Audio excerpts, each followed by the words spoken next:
संगच्छध्वं संवदध्वं शंभो मनासि जानतां देवाभागं यथा पूर्वे संजनाना उपासते समानी व आकुतिः समाना हृदया निवह समानमस्तु वो मनो यथा वह सुसहासति। वैदिक ऋषियों ने करीब 15,000 साल पहले इन ऋचाओं के माध्यम से पृथ्वी के वासियों को एक समाज बनाने का आह्वान किया था जहाँ किसी का शोषण न हो। लेकिन आज तक हम पृथ्वीवासी ऐसे समाज की रचना न कर पाए। नवयुग चैनल के माध्यम से ऐसे ही समाज की रचना के लिए मैं आशा की गीत लाया हूँ। हमारे गुरु श्री श्री आनंद मूर्ति द्वारा बनाए गए सिद्धांतों के आधार पर ज्वलंत मुद्दों पर मैं अपनी बात रखूँगा ताकि हम अपने ऋषियों के द्वारा कल्पना किए। आज का विषय है शासन तंत्र, सिस्टम ऑफ गवर्नेंस। आज विश्व के अधिकांश देशों में रोजगार एक बहुत बड़ी समस्या है। बेरोजगारी के कारण आम जन का जीना दूभर हो गया है। अधिकांश लोगों के लिए सरकारें शिक्षा, स्वास्थ्य, आवास और भोजन की व्यवस्था नहीं कर पा रही हैं। विश्व की सारी व्यवस्था पूंजीवाद या साम्यवाद के आधार पर चल रही है, लेकिन दोनों ही आर्थिक चिंतनों के ने लोगों के लिए जीवन के इन मिनिमम आवश्यकताओं को मुहैया कराने में ये दोनों ही चिंतन सफल नहीं हो पाए हैं। हम लोगों ने पिछली 21 जॉब क्रिएशन के चर्चाओं में यह पाया है कि भारत के परिप्रेक्ष्य में पूरी जनसंख्या के लिए जॉब का क्रिएशन अभी के संसाधनों से ही संभव है जो देश में अवेलेबल है।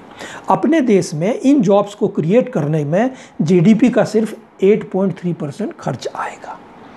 इन्हीं संसाधनों से हम लोगों को एजुकेशन और हेल्थ की व्यवस्था भी मुफ्त दे सकते हैं, लेकिन इनको धरती पर उतारने के लिए, इनके इम्प्लीमेंटेशन के लिए एक ईमानदार और सशक्त राजनीतिक इच्छा शक्ति की ज़रूरत पड़ेगी।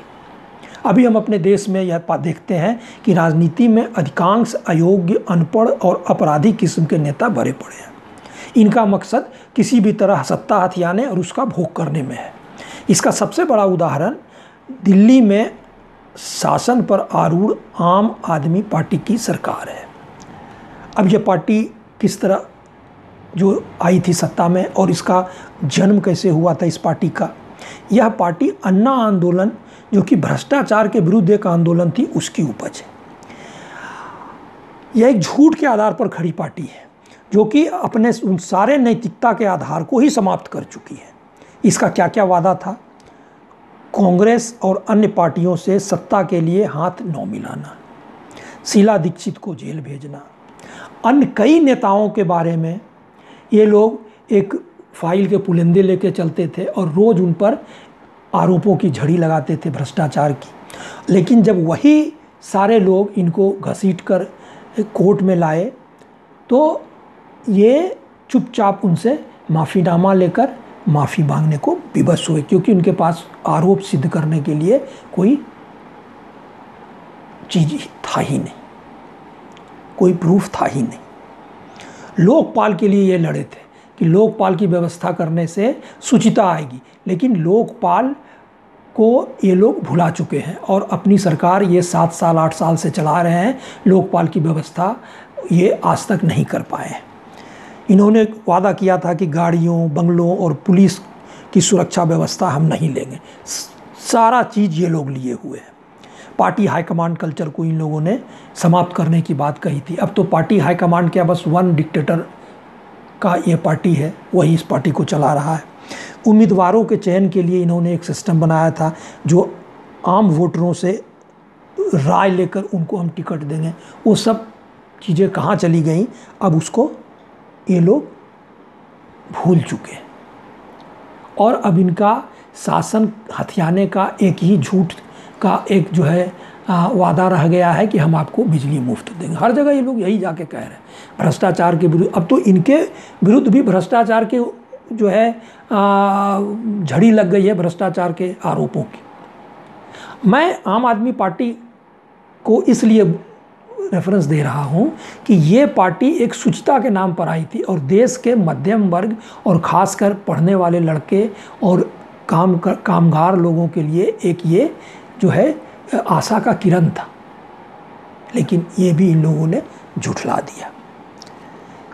इस हालात में अन्य पार्टियों इनकी हालत इन पार्टियों से भी खराब हो गई है और इस कारण आम लोगों का विश्वास ही उठ गया है कि इस व्यवस्था में से कोई ईमानदार नेता और पार्टी आम जन के हित के लिए उठ खड़ा होगा। आम जन अपने को ठगा सा महसूस कर रहा है।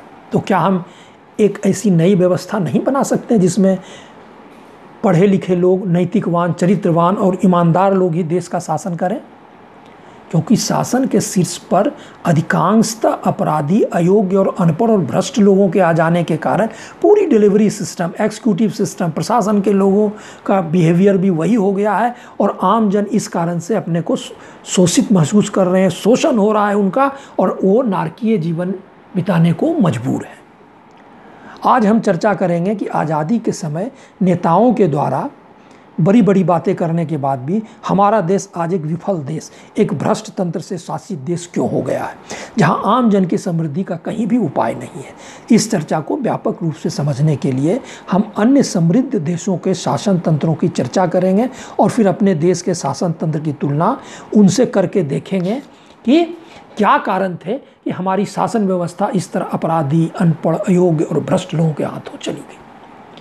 और हम यह भी चर्चा करेंगे कि इस तंत्र को सुधारने के क्या उपाय हो सकते हैं ताकि हम योग्य, ईमानदार और पढ़े लिखे लोगों से शासित हो।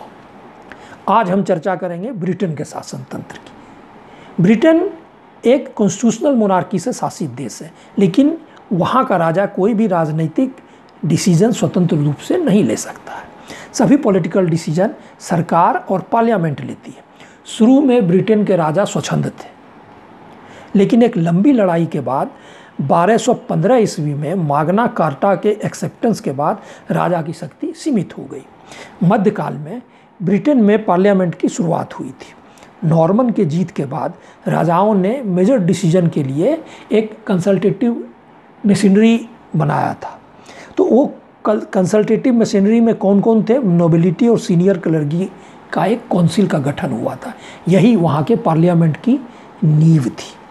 ये बीजारोपण किया गया था। इस काउंसिल के कौन सदस्य होते थे?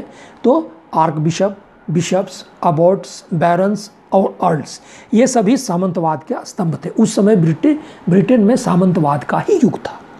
17वीं शताब्दी में राजा और पार्लियामेंट के बीच में एक युद्ध सा छिड़ गया था, जो कि 1688 में ग्लोरियस रिवॉल्यूशन जिसको कहा जाता है, उससे वो समाप्त हुआ। इसके बाद राजा की शक्ति सीमित हो गई और उसे पार्लियामेंट के सारे डिसीजन को मानने के लिए बाध्य होना पड़ा।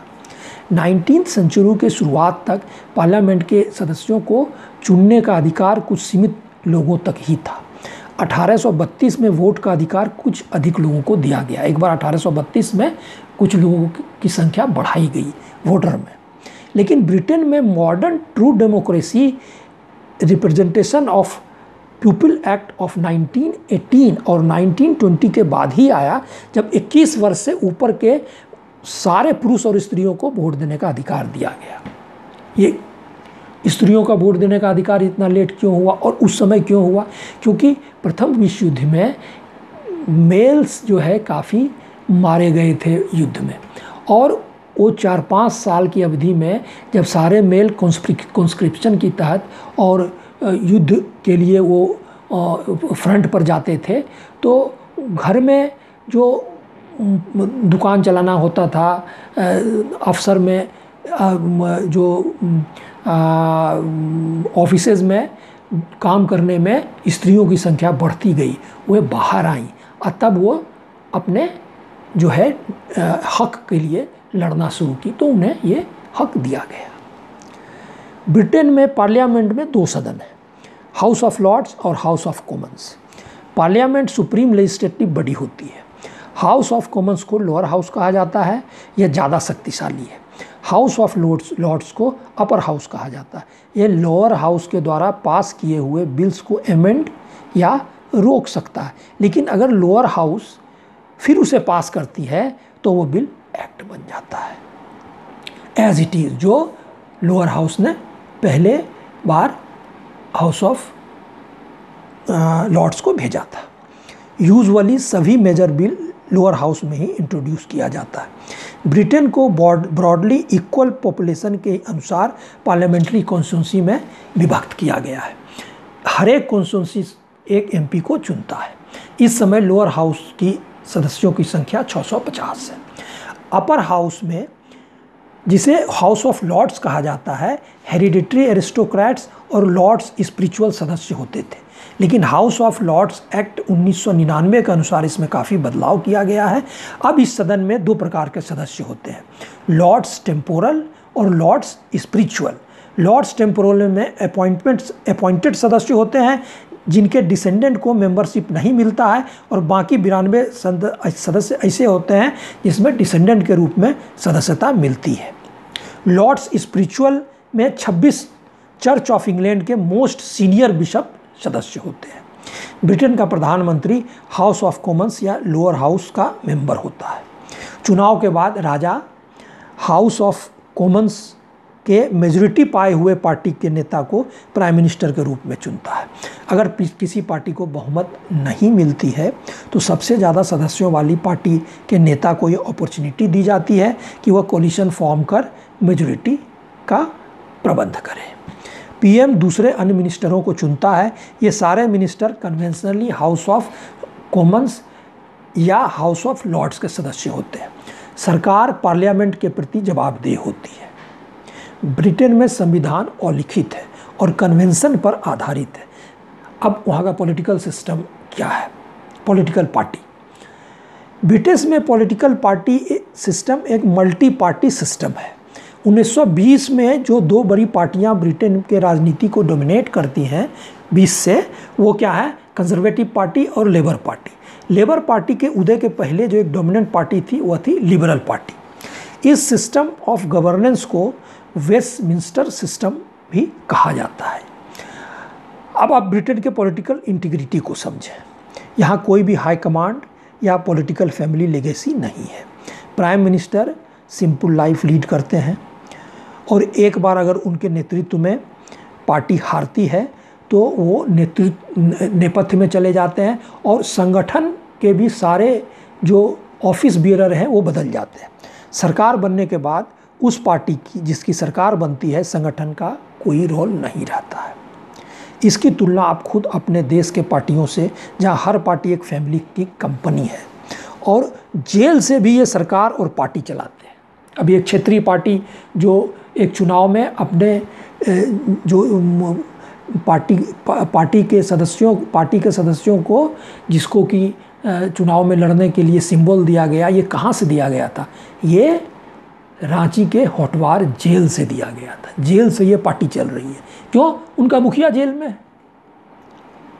तो यहाँ जीत या हार उसका कोई असर नहीं होता। आप जीत जाएं, हार जाएं, आप लगातार हारते जाएं, फिर भी वो पार्टी जो है उसी फैमिली की कंपनी होती है, लिमिटेड कंपनी, और वही उसको चलाते हैं। अब इसके आगे के भाग में हम कुछ और समृद्ध देशों के पॉलिटिकल सिस्टम और सिस्टम ऑफ गवर्नेंस की चर्चा करें।